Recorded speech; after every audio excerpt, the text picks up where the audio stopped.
Hello, everybody, and welcome to the 22nd episode of the Gentleman's Gank podcast. I'm Jonathan. I'm tired. I'm Dominic. I'm Tim. Alright, moving on, we have a bunch-ish of new game Mini announcements. Yay! But I don't remember them all because I wrote them down and forgot them. So, scroll back up through the chat history. Right off the top, I know that they sort of announced a new Fire Emblem game. Yeah, let's talk about what was announced at the Nintendo Direct. Starting first with the new Fire Emblem game that there has been no official title, but the trailer looks awesome. Yeah, it looked It's got me pretty excited. good. I think we're all pretty big Fire Emblem fans over here. Every one of us. Yeah, actually, every single one. It's Yep. unanimous. We're all kind of excited. There might be more news coming soonish about that particular fact. Maybe at But PAX North no, with the demo of the 3DS, new Just let it 3DS go. XL. Yeah, I'm just gonna let it go. You're right. Um. So Fire Emblem's great. There isn't a title for that. It was just Fire Emblem working title. So who knows? We could actually get a game that isn't Fire Emblem. It's just the same. Well, to be fair, whatever happened to the Shin Megami X Fire Emblem crossover game? I think that's Yeah. still in development. Yeah. Hell, probably alongside Pokken. Yeah. Well, Pokken is never supposed to come out on console. Like I said before in previous podcasts, it's going to be an arcade game. Yeah, but there's still been nothing more on it. That's true. That is true. This Boddington's is really smooth. I think it also has some level of influence over the fact that Fire Emblem did really, really well. Shin Megami Tensei 4, not so much. Actually, Fire Emblem is not one of their best sellers. Yeah. It was It's one of the highest rated for 2013. well, of though. course, because it's a great game, but it's not one of the most played. It's not one of the most well loved. It's No, but it did make the sales it needed to continue the franchise, oh yeah, which was a big benefit for them. Yeah. So, I know they added a lot of stuff into Awakening because they thought it was going to be their last Fire Emblem. Yeah, they were just shoveling it out there into it, and it actually worked.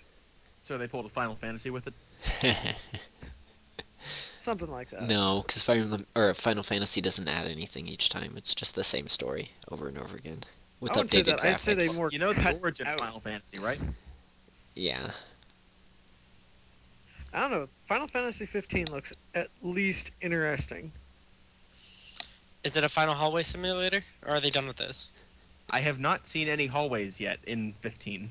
It actually looks more open world than anything else, but it might just be getting a little too ahead of itself right now.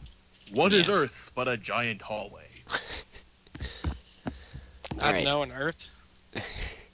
Moving on. I don't know a whole bunch about this, but the Metroid trilogy is coming to Wii U. That is true. That's big news, honestly, with the considering the fact that they've dropped the trademark for Virtual Console. Yeah.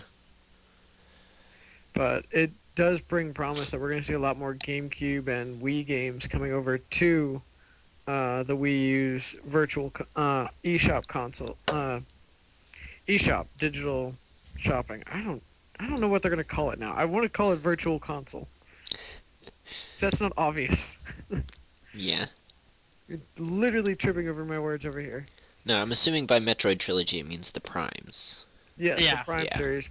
Metroid Prime, Metroid Prime 2, and Metroid Prime... I forget the name of that Because one. I think technically Corruption. the Corruption, thank you. Metroid series is a trilogy, if you consider the Metroid, Metroid, 2, and then Metroid Fusion. Yeah. Yeah, that could be considered... I mean, it is the 2D Metroid game, so I guess that would be considered a trilogy, especially since it kind of keeps to the some level of story within one another. Yeah, that's what I think of when I think of Metroid, but that's perhaps because I didn't play the first two Prime games. To be fair, I've only played the multiplayer of the second one, and that's because my girlfriend wanted to beat me at it. I remember playing it a bit, and it was pretty good. Well, the entire Prime series was lauded, so I mean, I always knew it was good. I just never had a chance to play it. Yeah, Partially because I never had a GameCube. It is the fair one enough. system I skipped. And you missed out on so many great games. No, Corruption was great. I played it on the Wii. All of those great games I played on the Wii. That's true. So wait, you didn't really actually skip it then? Yeah, I did though. I Well did. then. It was kind of hard to find some of those older GameCube games. Yeah. For I mean, when you I ever played get the into one that mattered, which is Wind Waker. Melee, I did not like Melee. Melee. I did not like Melee at all. Neither did I. Why? I Too Like, it's not fast-paced. my favorite, but it changed too much and not enough from the original game. that is And- contradictory. I mean, it changed the wrong things and it added things that just I didn't like. So I didn't like the mechanics it added. I didn't like the characters they changed. I didn't think it was a good game. No, granted, there are other people that love the game and still think that it's better than Brawl and the original, and they are welcome to hold that opinion. They're just wrong. Yeah. I agree. Moving. I liked it, but it wasn't my favorite of them. I just like the fact that you could have infinite Pokeballs at once. Yeah.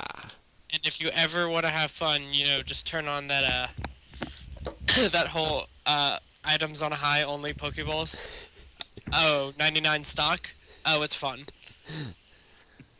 Oh, I agree. There's a new Sid Meier's game coming out, Sid Meier's Starships, and it is continuing with the Beyond Earth series. I am excited about that. I Already. mean, Yeah, uh, already. I think it has something to do with the fact that Beyond Earth was not as well received as they had hoped.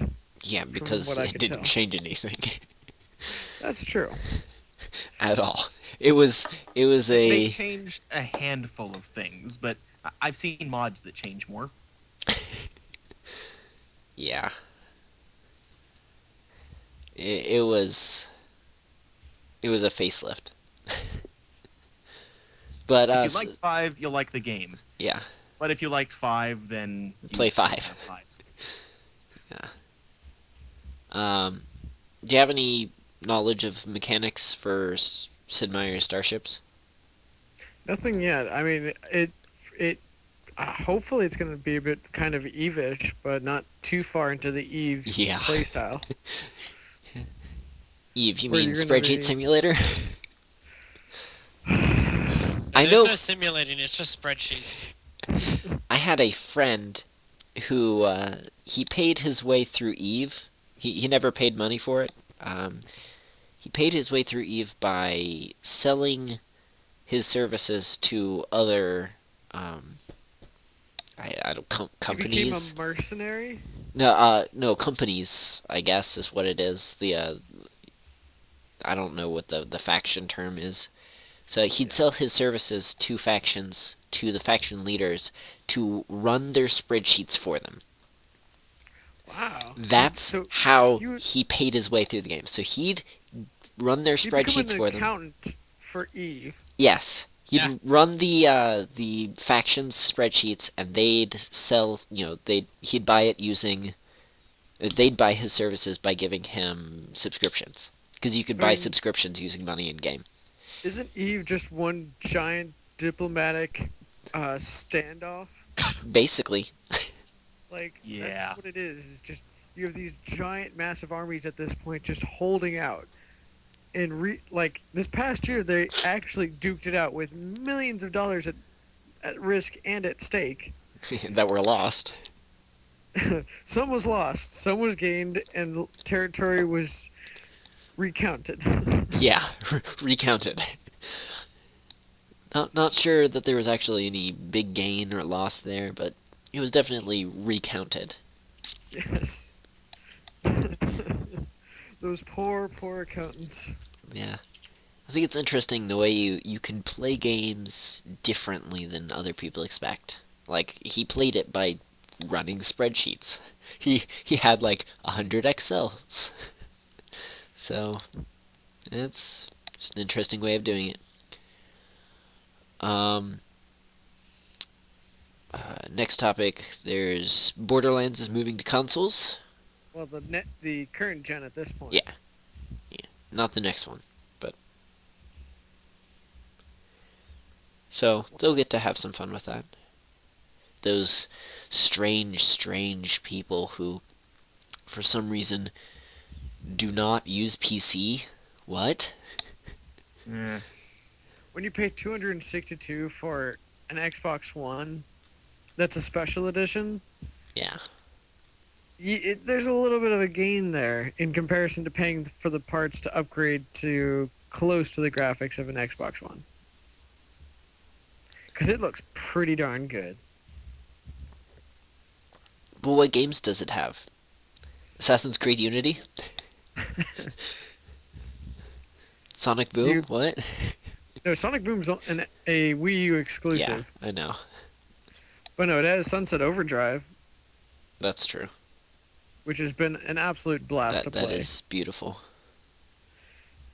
That is one of the quirkiest games that's come out, and it's such a contrast to everything else that's come out. It's so nice. Oh, Sonic Boom? No, it's so good. no, he's Dude, talking that's about on Sunset par, Overdrive. Dominic. That's on par with everything else that came out last year. That's what's sad. Though there have been a ton of games that did come out last year that were incredible. Like, you have to remember, Shovel Knight did come out in 2014. Shovel Knight was good. Yeah. I still haven't played that. And Child of Light came out in 2014. Well, I have big news that I don't think y'all have heard about. Have y'all heard about the new Super Mario Brothers game? No. Nope. It's been You mean announced. the Puzzle and Dragons? That's right. Yeah, I There's- heard about this one. I actually watched the Nintendo Direct. Pretty much, Puzzle and Dragons is a It's a puzzle. bejeweled version of a battle game. Yeah, it's a match 3 puzzle video game with elements of RPG and strategy games. But it doesn't operate the same way like you would think for a kind of bejeweled game. It's more of you can drag a piece and the influences you have over the other pieces can align other sets of 3, which means you can get up to whole groupings of like 5 threes and then set off all sorts of chains in the process, all by moving a single piece. But the big thing here is that Nintendo has nothing to do with this. Really? Yes. Yeah, The Nintendo's only been- thing Nintendo has done is said, "Hey, you get to use our IP," and the company behind Puzzle and Dragons, who I will tell you in just a moment. Oh, Gung Ho Online Entertainment. So, yeah, they basically I like their name. yeah. Um, They seem motivated. but this is almost striving forward. yeah. I mean, it's no surprise after the success that Nintendo saw with the Hyrule Warrior spinoff. I see them. I'm not too surprised to see them kind of spreading their wings and kind of accepting other companies to allow them to have access to their IPs. I think also Nintendo wants to focus on some new IPs in the process by doing so.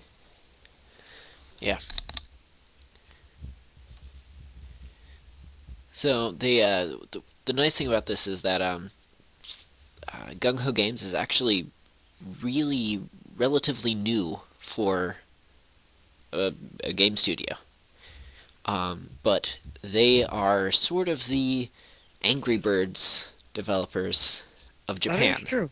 But they've been Um, really successful in Japan. Yeah, to be that's fair. the thing is that they flew to the top of the charts just based off of what the excellence of what they do.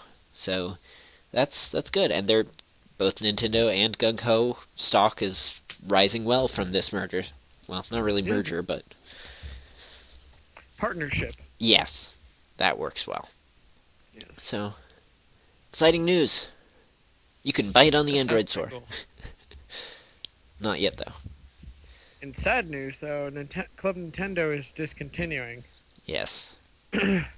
Which, if you haven't been a member of Club Nintendo, it's pretty much a reward system that if you register your products online, not only did you gain extended warranties for certain products, but you'd also gain online currency that you could then spend on rewards, between that of posters, uh, postcards, game cases, um, collectible bags to hold your portable consoles, or even as far as full-on decorative statues.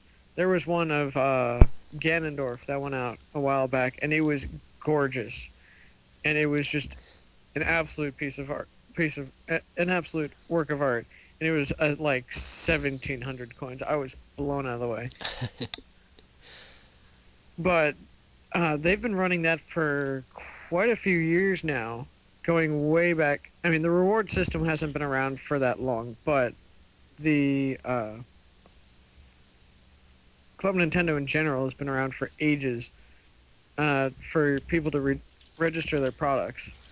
The downside with it coming down is a lot of people are going to lose all of the coins they've saved up. So Nintendo's putting out a lot of rewards products in February, probably the same time as the new Nintendo 3DS. Not to mention any games past this date, the 20th,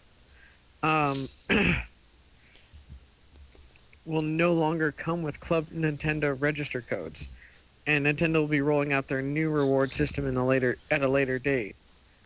So we don't even know when that's going to happen. Yeah. Thankfully, I just spent all of mine on a really nice collector's case for my games. Yeah. Let me check the time real quick. Oh, we got about 5 minutes. That gives me enough time to rant about the fact that the GameCube adapters went on sale, were available again on Amazon today, only to sell out in 5 minutes. One day you'll get one. I had gotten 3 emails today telling me it had been restocked, but I didn't receive the email until about 5 minutes later. Wait, so every single time I was just out of reach of it. Ha ha. There was one time I actually saw the 1996, and I went to go check it, and it was gone. I was so upset.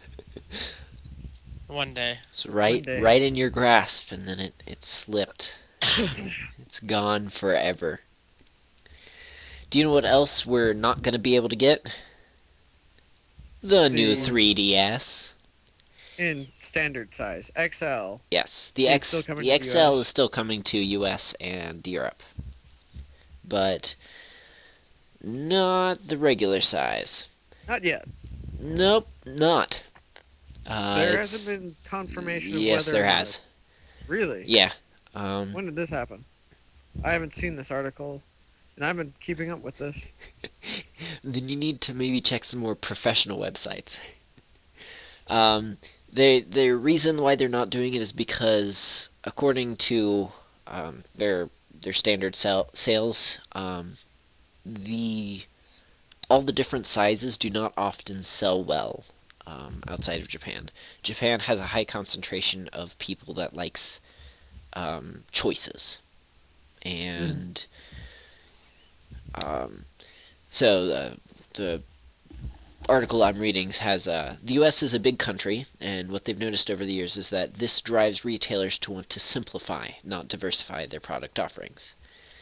The headache of coordinating buys against what's popular all around the country means that only the strongest, or most banal in some cases, survive.